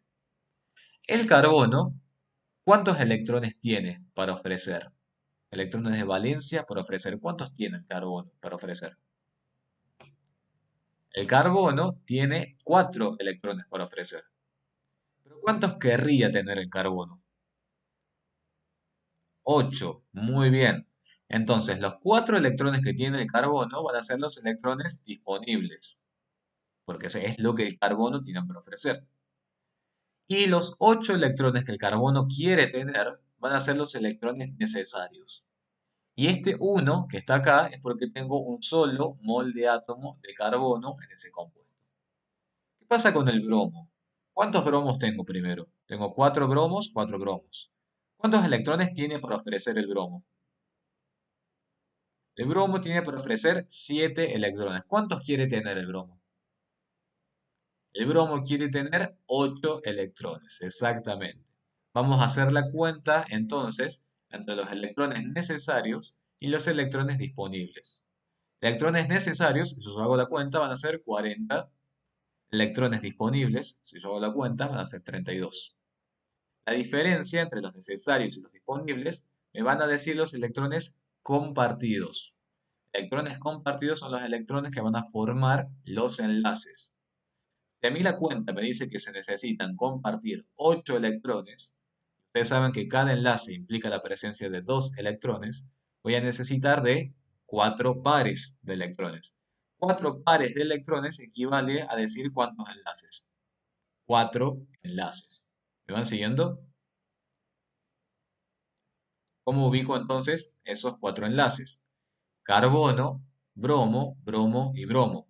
¿Por qué ubiqué el carbono acá y no ubiqué un bromo ahí como átomo central? Porque acá, por ejemplo, tienen una regla, que eso les digo que después la pueden leer ustedes tranquilos en su casa. Los átomos centrales por lo general son los más electropositivos. ¿Bien? Y los hidrógenos, fíjense, siempre se encuentran alrededor. Son reglas que después las pueden ir leyendo ustedes en su casa. Entonces, ¿están de acuerdo con que el carbono es más electropositivo que el bromo, no? ¿O alguien está en desacuerdo con eso? El carbono es el más electropositivo, muy bien, eso por eso lo ubico centralmente. Entonces, entre el carbono y cada uno de los átomos de bromo, yo tengo que ubicar cuatro pares de electrones, es decir, cuatro enlaces. Por eso, si yo sé que tengo carbono y tengo cuatro bromos, y son cuatro enlaces los que tengo que formar, será un enlace para cada unión carbono y bromo. ¿Quiénes conformarán ese enlace? Y bueno, serán conformados por un electrón que le pertenece al carbono y el otro electrón que le pertenece al bromo. ¿Con cuántos electrones queda el carbono en total al formar los enlaces? 8 electrones, muy bien. El bromo, ¿con cuántos electrones queda al terminar de formar los enlaces? 8 también. ¿Cómo hago para ver si esto que hice está bien y si no me equivoqué en algo? Supongamos en los cálculos de los electrones necesarios y disponibles. Voy a aplicar el concepto de carga formal. Bien, siempre se trata de que la carga formal sea lo más baja posible. Y si estamos trabajando en compuestos eléctricamente neutros, obviamente la sumatoria de las cargas formales tendrá que ser igual a ¿cuánto? A cero. Muy bien, perfecto. Y en una especie iónica, ¿a cuánto tendrá que ser igual la sumatoria de las cargas formales? A la carga del ion, exactamente. Muy bien, lo tienen que haber visto, ¿bien? Depende del ion. Si estamos en un cation, obviamente tendrá que ser igual a la carga positiva. Si estamos en un anión, obviamente tendrá que ser igual a la carga negativa. ¿Cómo hago para ver el concepto de carga formal? Vamos a aplicar una formulita, que es esta que está acá. ¿A qué es igual la carga formal de un átomo en un compuesto en un enlace? Número de electrones de valencia, número de electrones sin compartir alrededor de ese átomo, faltaría agregarle acá, menos el número de enlaces. Vamos a ir directamente a un ejemplo para el bromo. ¿Cuántos electrones de valencia tiene el bromo? ¿Cuántos electrones de valencia tiene el bromo? 7. Muy bien. ¿Cuántos electrones hay sin compartir alrededor de ese átomo de bromo? Vemos 1, 2, 3, 4, 5 y 6. Hay 6 electrones sin compartir alrededor de ese átomo. Muy bien. ¿Cuántos enlaces ha formado este bromo que está acá? Uno solo. Muy bien. 7 menos 6 menos 1 igual a 0. Bien. Para este bromo, ¿cómo será el análisis? ¿Qué les parece? Va a ser exactamente el mismo análisis, porque da la casualidad y la particularidad de que en esta molécula los enlaces carbono-bromo son todos idénticos. Entonces, este bromo, si quieren lo analizan, pero este bromo nuevamente son 7 electrones de valencia, 6 electrones a su alrededor sin compartir y un solo enlace carbono-bromo. Por lo tanto, los 4 bromos tendrán una carga formal igual a cero. ¿Qué pasa con el carbono? ¿Cuántos electrones de valencia tiene el carbono? Electrones de valencia. 4. Muy bien. ¿Cuántos electrones hay sin compartir alrededor de ese átomo de carbono? Ninguno. Cero. Perfecto. ¿Cuántos enlaces ha formado este átomo de carbono? Ha formado 4 enlaces. Bien. 4 menos 0 menos 4, 0. Como corresponde, 0, 0, 0, 0 y 0. Obviamente, este compuesto está bien esquematizado. La distribución de electrones entre el carbono y los bromos está correctamente hecha. Quiere decir que esta reglita que aplica acá es correcta. ¿Tuve que aplicar alguna excepción de estas que vemos acá? No, porque el carbono no forma parte de esas excepciones que yo les dije para el berilio, el boro, el aluminio, azufre o demás. ¿Se entiende? Eso es Lewis. Mañana ya vamos a ver que con esto de Lewis que estamos viendo ahora, podemos luego predecir la geometría electrónica, geometría molecular y las propiedades. ¿Bien? Acá tienen otros compuestos para hacer. Fíjense que los que están señalados acá son los que estamos haciendo nosotros. Pero si quisieran, supongamos que hablamos del nitrógeno. ¿Cómo harían, por ejemplo, la del nitrógeno? ¿Cómo le quedaría esa molécula de nitrógeno? Si ustedes hicieran todos los cálculos. ¿Alguien lo hizo? ¿Alguien sabe cómo queda ese nitrógeno? Vamos a hacerlo a ver rápidamente. ¿Cuáles serían los electrones necesarios del nitrógeno? Muy bien, los electrones necesarios del nitrógeno son 8, porque el nitrógeno quiere tener 8 electrones. Sin embargo, ¿cuánto puede aportar el nitrógeno? ¿Cuáles serían los disponibles del nitrógeno? 5. Muy bien. Si hacen los cálculos, ya van a ver que les tiene que quedar, no sé si alguien ya lo sabe, pero les tiene que quedar una molécula que tiene su particularidad. El enlace entre un nitrógeno y otro nitrógeno, se los voy a decir, pero lo hagan ustedes, pero se van a dar cuenta que tiene una particularidad. Si alguien lo sabe, lo puede comentar. Solo se los voy a decir por las dudas. Pero si alguien quiere comentar, alguien ya hizo la molécula de nitrógeno y quiere decirlo, no hay ningún problema. ¿Alguien ya la hizo? Ninguno hizo nitrógeno 2 todavía. Muy bien. Acá me dicen que da con 6. ¿Qué sería, Mateo, ahí que queda con 6? ¿Me decís 6 electrones compartidos? Eso es, Mateo, lo que me estás diciendo. Bien, si son 6 electrones compartidos, ¿cuántos pares de electrones forman los 6 electrones compartidos? 3 pares. Muy bien. Y si yo tengo un nitrógeno y otro nitrógeno, esos 3 pares, ¿cómo los ubico? En un triple enlace. ¿Se entiende?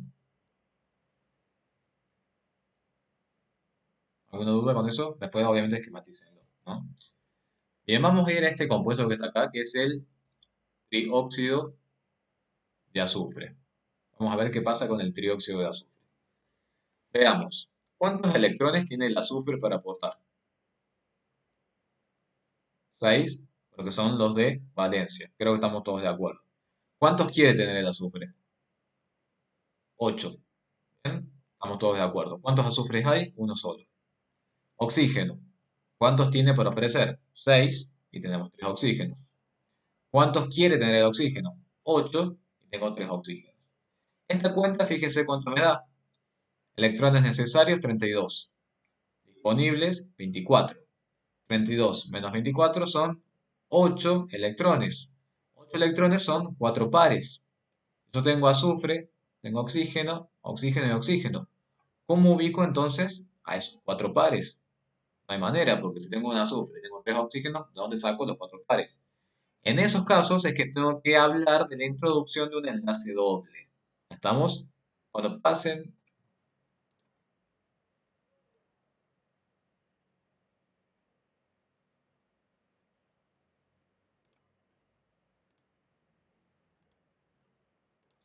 seguimos. Qué rápido que se pasa el tiempo.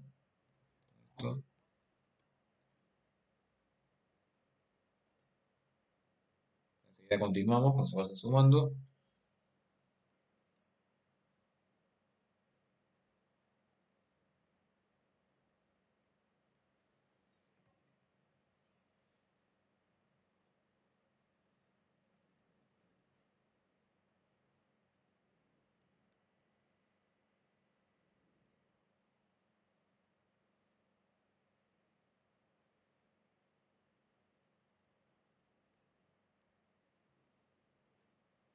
Bueno, ¿cuántos somos? Más de 50. Perfecto. Bueno, creo que podemos continuar. ¿Cuándo se tienen que preocupar ustedes? ¿Cuándo se tienen que preocupar ustedes? Cuando eh, tengan menos cantidad de enlaces para la cantidad de átomos que tienen que enlazar. Ahí es donde ustedes se tienen que preocupar. Cuando, por ejemplo, ustedes tienen, por ejemplo, a ver, voy a poner un ejemplo y espero que me sigan. Por eso voy a tratar de decirlo lo más lento posible. Supongamos, voy a poner un ejemplo totalmente hipotético, así que no sé si ni siquiera está bien la cantidad numérica que voy a decir, pero es para que lo vean. Si yo tengo un yodo flúor 5 y a mí la cuenta me dice que necesito 3 enlaces, ahí es donde ustedes tienen que preocupar y vamos a tener que hacer un artificio matemático que ya vamos a ver. ¿Estamos? Si yo tengo un yodo flúor 5 y a mí la cuenta me dice que necesito 3 enlaces nada más, bueno, ahí tengo que ver qué hago.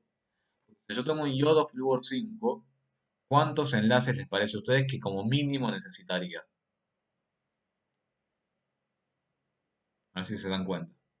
Yo tengo yodo flúor 5. Como mínimo necesitaría 5 enlaces. ¿Bien? Y la reglita práctica me dice que necesito 3 enlaces nada más. Quiere decir que algo ahí está pasando y que ahí yo tendré que aplicar alguna reglita o artificio matemático. ¿Estamos? En este caso, fíjense que es lo contrario. ¿Por qué este caso es lo contrario? Porque tengo más enlaces que átomos con cuales enlazarme. Fíjense que acá como mínimo, si yo tengo azufre y 3 oxígenos, como mínimo, ¿cuántos enlaces hubieran esperado ustedes? 3, muy bien. ¿Y cuántos enlaces me está diciendo que necesito la regla práctica? 4, ¿bien? Entonces, en este caso no hay ningún problema, porque ¿cómo soluciono este tema? Enlaces de más. ¿Cómo lo soluciono? Agregando dobles enlaces. ¿Me siguieron con lo que les dije? ¿Están seguros? ¿Seguras? Bien. Entonces analicémoslo. 4 pares. Muy bien. ¿Cómo voy a ubicar esos 4 pares? Bueno, formaré un enlace doble, un azufre con un oxígeno. Sin embargo, este doble enlace no tiene por qué ser especial para este azufre con este oxígeno. Este doble enlace puede estar en cualquiera de estos 3 enlaces. Bien, este doble enlace puede estar con este oxígeno o puede estar también con este oxígeno. Es decir, las 3 estructuras son absolutamente válidas. Cuando tenemos estos casos, hablamos de una molécula que presenta resonancia. ¿Bien? Son moléculas resonantes. Se trata de un doble enlace que puede estar acá o puede estar acá. ¿Bien? ¿Qué es un híbrido de resonancia? Un híbrido de resonancia se trata de una molécula que presenta propiedades promedio de las 3 moléculas que tenemos acá. Si hablamos de una molécula promedio de las 3 moléculas que tenemos acá, entonces la distancia de enlace no va a ser ni la de un enlace doble ni la de un enlace simple. La distancia o longitud de enlace va a ser una longitud promedio entre uno simple y uno doble. ¿Estamos de acuerdo? En donde, por ejemplo, tendríamos un enlace doble sin presentar resonancia. O dicho de otra forma, pregunta de examen. Toda molécula que presenta enlace doble, ¿va a presentar resonancia? No, muy bien. Por ejemplo,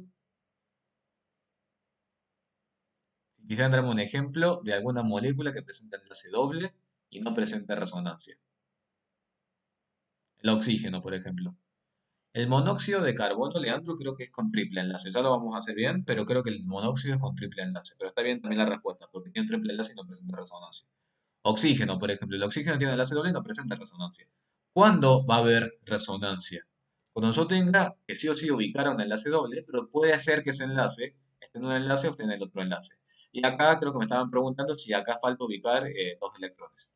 Debe ser que, bueno, se perdió cuando se hicieron estas filminas. ¿Bien? ¿Se entiende? Entonces, en una estructura resonante, y eso tenganlo bien presente, en una estructura resonante, la distancia de enlace no es ni la de un simple ni la de un doble. Es un intermedio o promedio entre la simple y la doble.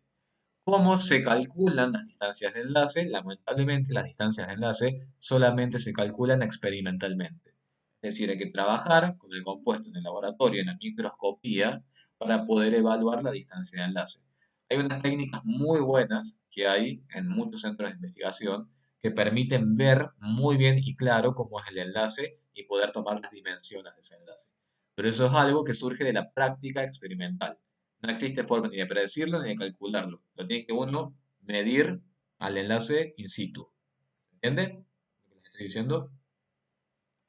Después creo que tengo una foto para mostrarles en un anillo bencénico. Ya lo voy a buscar a la filmina. Es de una materia cuando yo cursé quinto año, imagínense, que me quedó tan incorporado el concepto, que era ver directamente el enlace y ver realmente cómo se medía la longitud del enlace. Es una materia de quinto año que se llama nanotecnología, en donde hacen precisamente todo este tipo de análisis.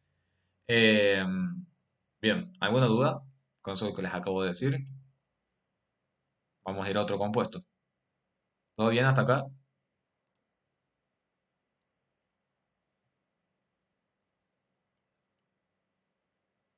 Bien, perfecto.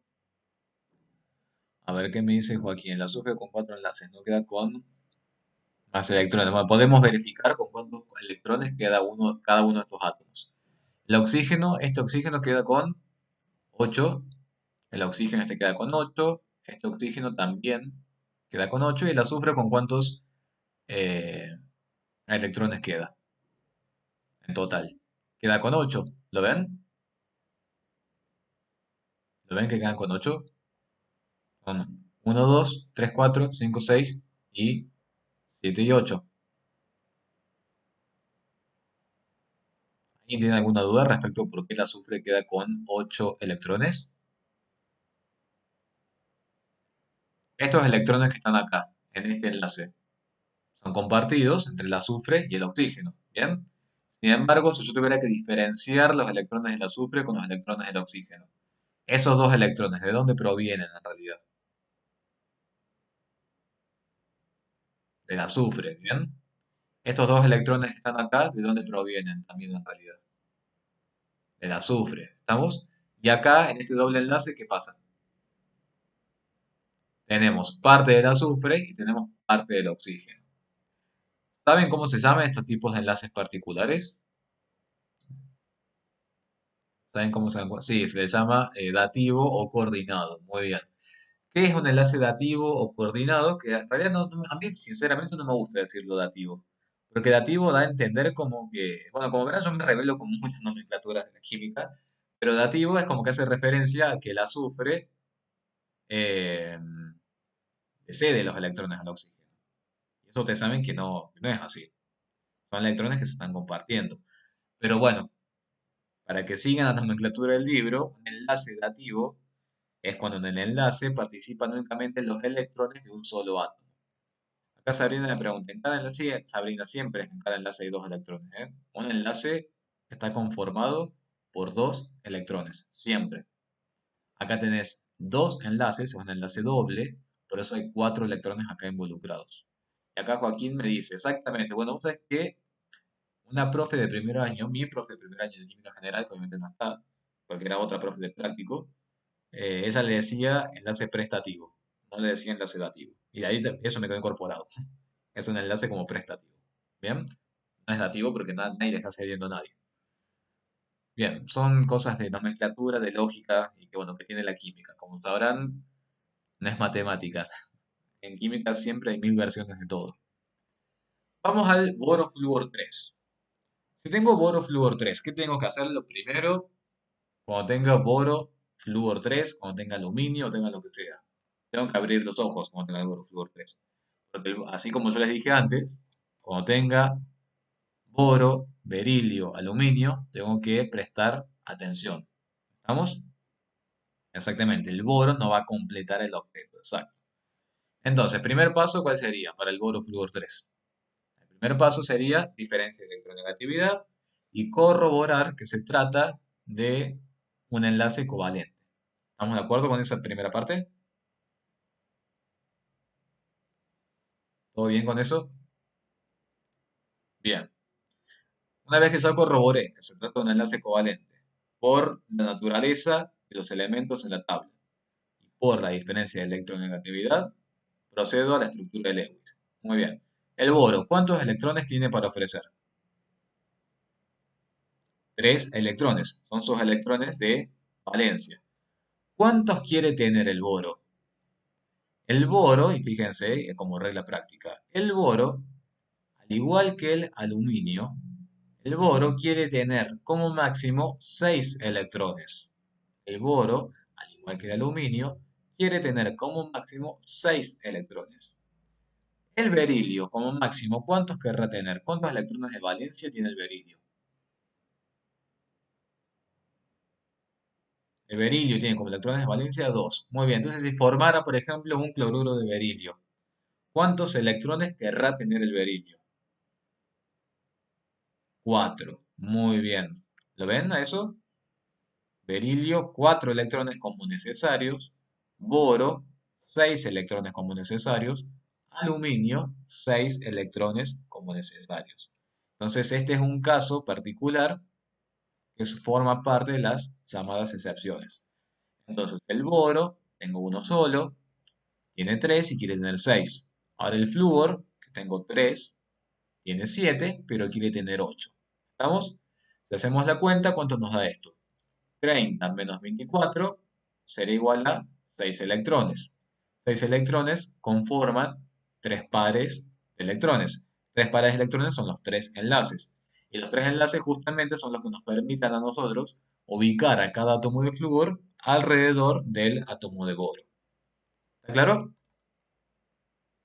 Muy simple. Es simplemente para que vean estos electrones, estos átomos que no completan su octeto. ¿Alguna duda? ¿Todo bien? Bien. Ahora vamos a ir a otro compuesto más. Este es el que yo les digo, donde tenemos que prestar atención. Fíjense, yodo, flúor 5. Bueno, creo que debe ser el mismo que se los nombré antes. Yodo, flúor 5. A ver, si empezáramos a trabajarlo del modo que veníamos haciendo siempre. El yodo, ¿cuántos electrones tiene disponibles para ofrecer? 7, muy bien. ¿Cuántos querrá tener el yodo? Son lo que sabemos siempre. 8, muy bien. El flúor, tengo 5 flúor. ¿Cuánto tiene el flúor para ofrecer? 7. ¿Y cuánto quiere tener el flúor? 8. Yo hago las cuentas, ¿qué pasa acá? Son 48 electrones necesarios y 42 electrones disponibles. Quiere decir que según esta cuenta, son 6 electrones los que se van a compartir, lo cual daría lugar a la formación de 3 enlaces. Pero ahí es donde yo tengo un problema, porque me está diciendo esta reglita que se necesitan 3 enlaces, y yo como mínimo, ¿cuántos enlaces necesitaría? 5, exactamente. Yo necesito como mínimo 5 enlaces. Entonces, ¿qué vamos a decir en este caso? Vamos a decir que el diodo indefectiblemente tiene que expandir el octeto. ¿Cómo voy a hacer para hacer la nueva regla práctica? Voy a aumentar la cantidad de electrones necesarios. ¿Hasta cuánto voy a aumentar la cantidad de electrones necesarios? Y la voy a aumentar hasta la cantidad mínima de enlaces que yo quiero. Esta cantidad que está acá, de 1 por 8, le corresponde a una cantidad de 3 pares de electrones. ¿Cuántos pares de electrones quiero tener yo? 5. Habíamos quedado de acuerdo, ¿cierto? Yo necesito tener 5. Si tengo 3 pares, me hacen falta 5. ¿Cuántos pares me hacen falta para poder tener la configuración que yo quiero? 2 pares. 2 pares, ¿cuántos electrones involucran? 4, exactamente. Quiere decir que si yo dije que el yodo tiene 8 electrones necesarios, ahora voy a decir que el yodo tiene que tener 12 electrones necesarios. ¿Por qué 12 electrones necesarios? Porque son los 12 electrones que se necesitan para formar como mínimo 5 enlaces. Entonces, fíjense que acá no hizo falta memorizarse absolutamente nada. No me hizo falta memorizarme que el yodo pertenece al grupo 17, que pertenece al quinto periodo, que puede expandir objetos. No me hizo falta. Simplemente aplicando la regla práctica, me di cuenta que el yodo sí o sí tiene que expandir el octeto. ¿Me siguieron con eso? ¿Alguien quiere que repita algo? ¿Todo bien? Entonces recuerden, ¿hasta cuándo van a aumentar los electrones necesarios? Van a aumentar los electrones necesarios hasta llegar a la cantidad que a ustedes les asegure tener la cantidad de enlaces que tienen que tener. Es ilógico que tengan que ubicar 5 átomos de flúor alrededor del yodo y que la regla práctica les diga que necesitan 3 enlaces, cuando como mínimo van a necesitar 5 enlaces. Entonces, ¿qué vamos a hacer? Vamos a reformular el compuesto. ¿Bien? Acá me dicen es 12 y no 16 porque hay enlaces entre los diodos. Es 12, Facundo, porque considerando que tenés 8 electrones necesarios para el diodo, te dio que necesitabas 3 pares nada más. Vos sabés que en realidad necesitas como mínimo 5 pares. Si vos necesitas 5 pares y tenés 3 pares, quiere decir que hay 2 pares de electrones que no estás considerando. 2 pares de electrones implican 4 electrones. Esos 4 electrones que a vos te hacen falta y que no están en ningún lado, los vas a agregar a los electrones necesarios que necesita el yodo. Por eso son 12 y no es 16, mínimamente. Si fueran 16, habría que ver si ahí no hay que ubicar algún doble enlace, porque a eso no estamos accediendo. Entonces, primeramente lo planteas como que son dos enlaces simples. ¿Bien? Son 5 enlaces, Sabrina, porque tenés un yodo y tenés 5 átomos de flúor. Y cada flúor tiene que estar enlazado al yodo, de esta forma. Por eso son 5 enlaces. ¿Bien? Mínimamente necesitas a cada flúor enlazarlo con el yodo. Y si tenés 5 átomos de flúor, necesitas mínimamente 5 enlaces. Si nosotros reformulamos, ¿qué pasa acá? Fíjense, 1 por 12, porque tengo un yodo, necesita 12. Tengo 5 flúor, necesita 8, igual que siempre. Los disponibles, 1 por 7, 5 por 7. Me da los 5 pares. ¿Bien? Entonces, formemos los 5 pares. Será un par para cada enlace yodo-flúor. Veamos qué pasa acá. Entonces, tenemos yodo, un enlace con flúor. ¿Por quién está conformado este enlace? Un electrón le pertenece a quién. Un electrón le pertenece al yodo y el otro electrón le pertenece al flúor. ¿Lo ven a todo eso? Lo mismo acá. Un electrón le pertenece al flúor y el otro electrón le pertenece al yodo. Si hacemos estos 5 enlaces, nosotros dijimos, el yodo termina contribuyendo con ¿cuántos electrones? 1, 2, 3, 4 y 5. Pero ¿cuántos electrones tenía para aportar el yodo? 7. Esos 7, esos 2 electrones que sobran, son electrones no compartidos. ¿Bien? Nunca digan electrones libres. No existen electrones libres salvo en el enlace metálico. En el enlace covalente estos no son electrones libres. Son electrones simplemente que no están compartidos. Nada más. Y acá me preguntan como el oxígeno. ¿En cuál, Ignacio? ¿Qué compuesto y en cuál oxígeno?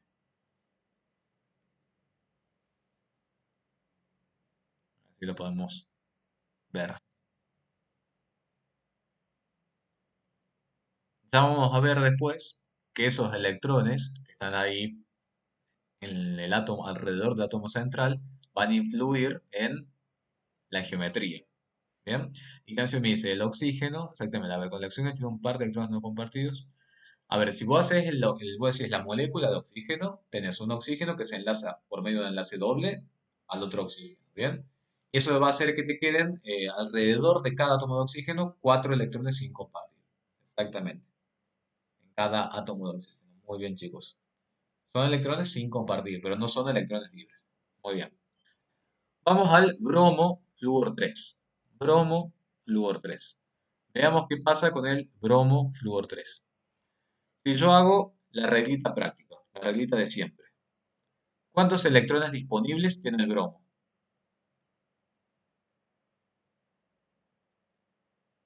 7. Ya te respondo, Sabrina. ¿Cuántos electrones necesarios tiene el bromo según la regla de siempre, sin hacer ninguna modificación? 8, porque sería lo que quiere tener. Flúor son 3, 7, bien, igual que siempre. Flúor son 8, son los que quieren tener y tengo 3. La cuenta, fíjense, son 32 menos 28, 4 electrones que implican 2 pares. Yo como mínimo, ¿cuánto querría tener? Como mínimo, ¿cuántos enlaces querría tener? Como mínimo necesitaría 3 enlaces. Según la regla práctica me quedaron 2 enlaces. Entonces, si necesito 3 y tengo 2 enlaces, ¿cuántos electrones me están faltando ahí para poder ubicar? Me están faltando 2 electrones. Muy bien. ¿En dónde voy a ubicar esos 2 electrones que me están faltando? Los voy a ubicar en los necesarios que tendría que tener el bromo. Entonces vamos a decir que el bromo, en vez de tener 8 electrones necesarios, tiene 10 electrones necesarios. Si hacemos ahora la cuenta con los 10 electrones necesarios, nos van a quedar los 3 pares de electrones. ¿Bien? ¿Estamos de acuerdo? ¿Cómo ubico entonces esos 3 pares de electrones? Bromo-flúor, bromo-flúor y bromo-flúor. Sin embargo, el bromo habíamos dicho que tiene 7 electrones de valencia. Y acá aporta 1, aporta 2 y aporta 3. Quiere decir que, fíjense, ahora quedan 2 pares de electrones alrededor del átomo central sin compartir. ¿En qué va a influir todo esto? En la geometría electrónica, en la geometría molecular y por supuesto en las propiedades del compuesto. ¿Bien? ¿Alguna duda hasta ahí? Voy a responder una pregunta. Vas a empezar, le voy a responder a Sabrina, voy a buscar la pregunta. Dice Sabrina, siempre existe esto de que el átomo central comparta un electrón y los átomos enlazados comparten. Sí, como regla general, Sabrina, sí, es así, en donde en un enlace simple los electrones son compartidos por un átomo y por el otro. Un electrón es de un átomo y otro electrón es de otro átomo. Sin embargo, existen casos, como este que habíamos visto acá arriba, el caso del azufre, por ejemplo, en donde se dan enlaces dativos o coordinados, en donde los dos electrones del enlace son aportados por un solo átomo. ¿Bien? Es por eso, nada más. Existen particularidades. La mayor parte de las veces no. Es un electrón de un átomo y otro electrón de otro átomo. Bien, vamos a ir entonces. Sí,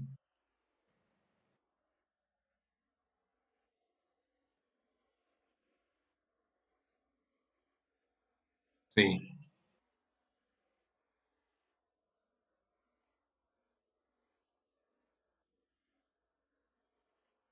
El átomo central siempre es el más electropositivo.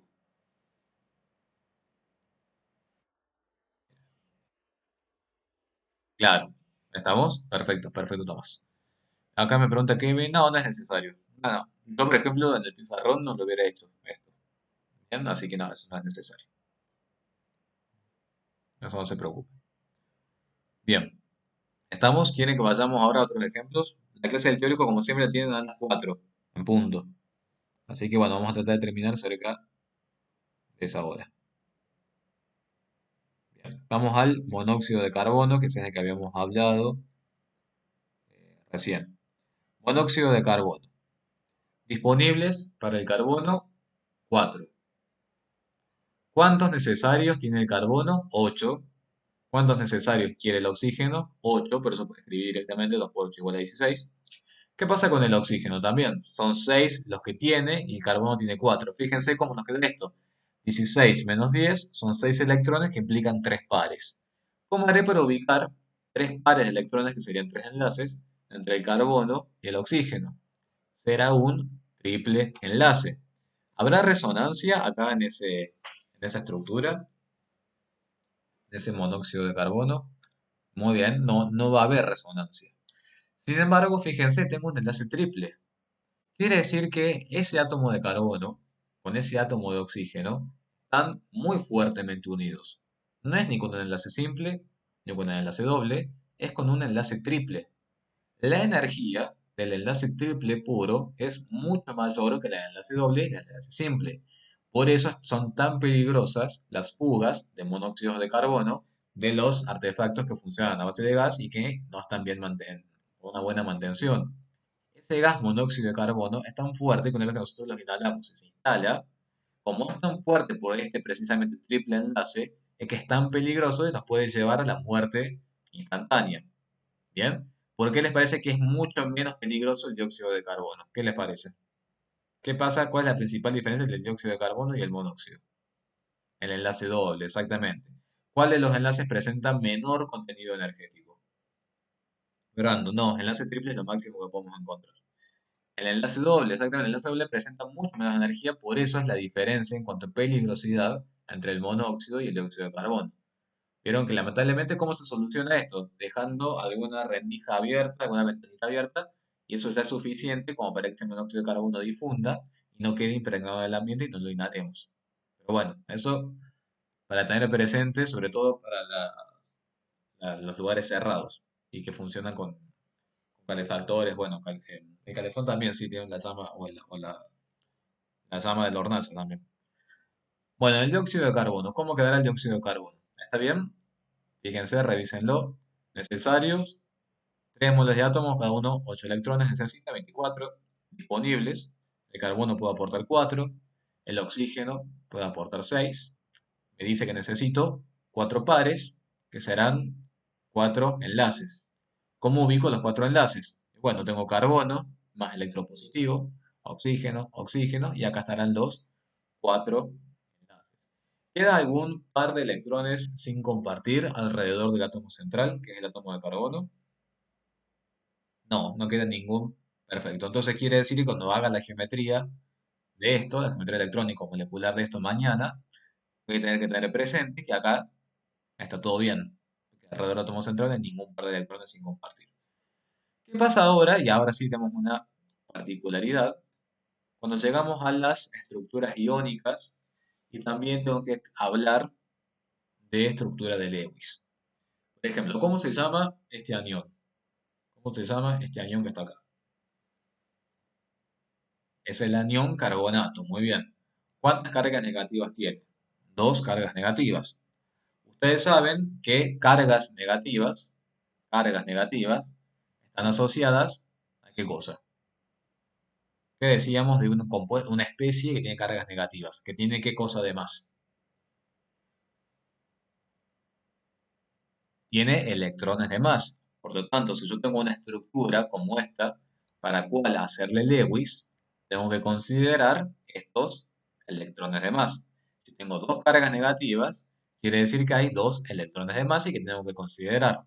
Y esos dos electrones de más, ¿ustedes los escribirían en los necesarios o en los disponibles?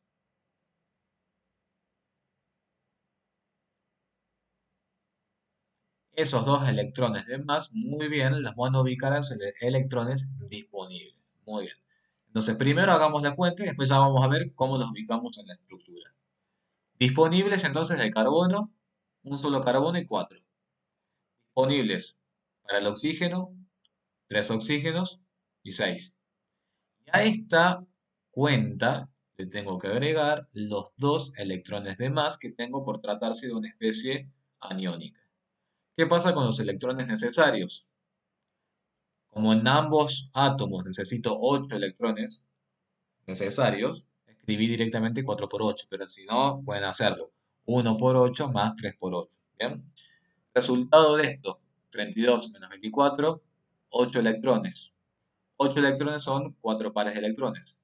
4 pares de electrones son 4 enlaces. Como mínimo, ¿cuántos enlaces hubieran querido tener ustedes? Como mínimo. 3, muy bien. Y la regla práctica me dice que tengo enlaces de más. ¿Qué hago entonces cuando tengo enlaces de más por ubicar en la estructura de Lewis?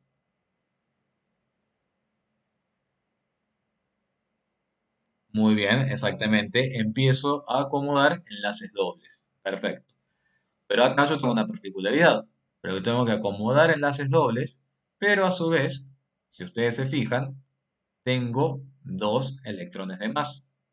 Esos dos electrones de más, ¿los ubicarían ustedes en el carbono o en los oxígenos?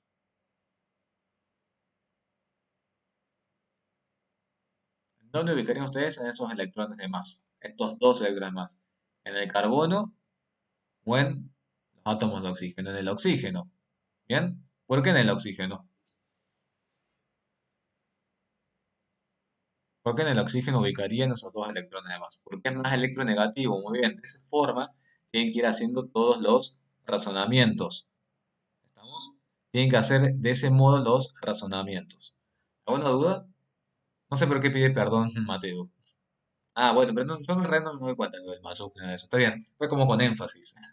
Él está convencido que está en el negativo. Está muy bien. Bueno, entonces veamos, chicos. A ver cómo queda esto. Así los dejo ir. Que tiene después la otra parte de la clase. Veamos. Este oxígeno forma un enlace doble con el carbono.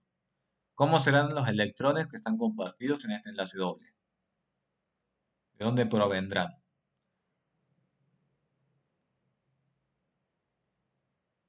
Rafael a las 14:16. Lo vemos, ahí lo vemos, Rafael. ¿Por qué? ¿Porque hay un buen inconveniente con eso? Porque en realidad ustedes 16 a 18 tienen el teórico, es decir, que ambas clases es exactamente lo mismo.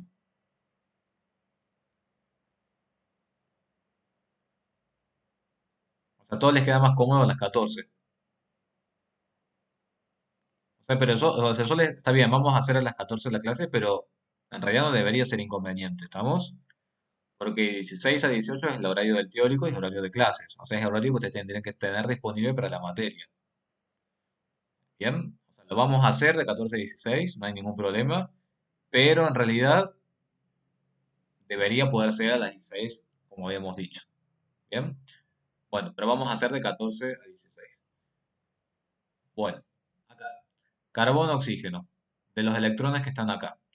¿Quién le pertenece, cuántos le pertenecen al carbono? ¿Cuántos le pertenecen al oxígeno? Muy bien, dos para el carbono y dos del oxígeno. ¿Por qué este oxígeno es el único que forma el enlace doble? Porque si ustedes se fijan, este oxígeno y este oxígeno, como tienen un electrón de más cada uno, ¿cuántos electrones termina teniendo cada oxígeno? Termina teniendo 7 electrones cada oxígeno. Entonces, si cada oxígeno termina teniendo 7 electrones, con un electrón más que tomen del carbono, van a llegar a tener los 8 electrones. ¿Estamos? ¿Lo pueden ver?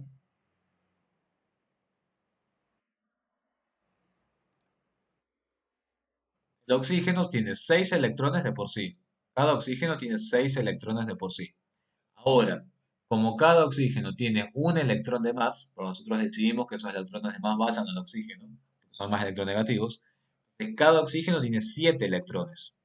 Si cada oxígeno tiene 7 electrones, al enlazarse simplemente con el carbono tiene que aportar un electrón nada más. Si el carbono aporta un electrón y el oxígeno aporta un electrón, entonces el oxígeno termina quedando con los 8 electrones. Acá tiene que hacer sí o sí un enlace doble, pero este oxígeno tiene 6 electrones nada más. Entonces el carbono tiene que aportarle 2 electrones. Pero si el carbono aporta 2 electrones y el oxígeno aporta 2 electrones, entonces por eso queda con 8 electrones, tanto el oxígeno como el carbono. ¿Estamos? Ahora, ¿qué más dijimos? Está este doble enlace. Si tenemos este doble enlace, perfectamente puede estar acá o puede estar acá. ¿Lo ven? Si ese es el caso, ¿cómo se llama esta estructura que está acá?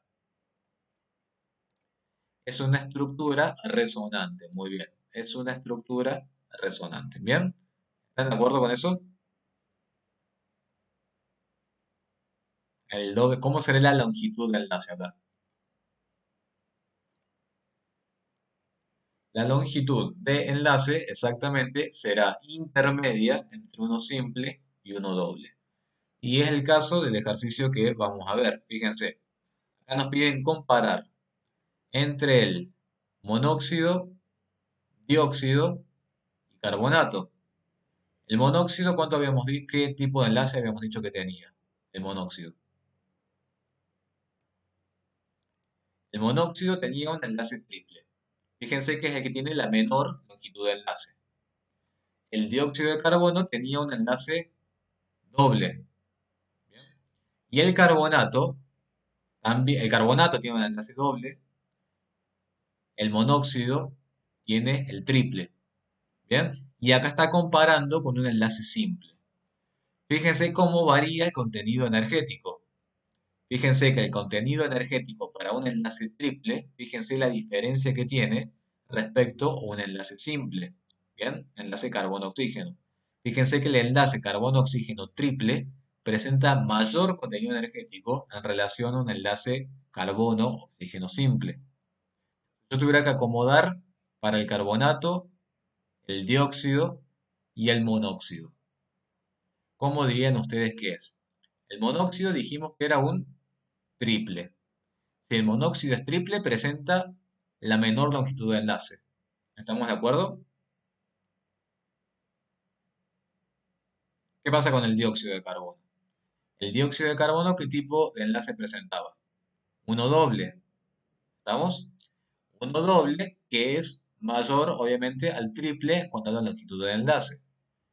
Y el carbonato, en realidad, tiene una longitud de enlace que no es la del enlace doble, porque si fuera la del enlace doble, tendría que tener la misma longitud de enlace que la del dióxido de carbono. Es una longitud de enlace ligeramente superior a la del dióxido de carbono. Fíjense que experimentalmente se determinó que en el carbonato la longitud de enlace es aproximadamente 1,29 Armstrong. ¿Cuál es la longitud de enlace del doble puro? ¿Cuál es la del doble puro? 1,22. Entonces, fíjense que este 1,29 es aproximado como el del enlace doble. Está entre el simple y el doble. ¿Lo pueden ver? ¿Alguna duda? ¿Cuál es la clave de este ejercicio? El carbonato no tiene la misma longitud de enlace del dióxido de carbono. ¿Por qué? Porque por más que haya dobles en los dos, esta presenta resonancia. Por eso tiene esa diferencia con las longitudes de enlace. Bueno, mañana vamos a seguir trabajando con aniones. Mañana vamos a seguir trabajando con aniones de esta forma. Y si pudiéramos, empezaríamos directamente con el enlace iónico. Creo que sí, vamos a poder. Y bueno, a lo mejor solamente nos queda geometría electrónica molecular para la semana que viene. Bueno, entonces los dejo para que vayan al teórico y nosotros nos vemos mañana. ¿Estamos, chicos? Estudien lo que puedan estudiar y bueno, nos vemos mañana, chicos. Cuídense. Chau, chau. Por favor, gracias a ustedes. Nos vemos. Suerte. Que anden bien.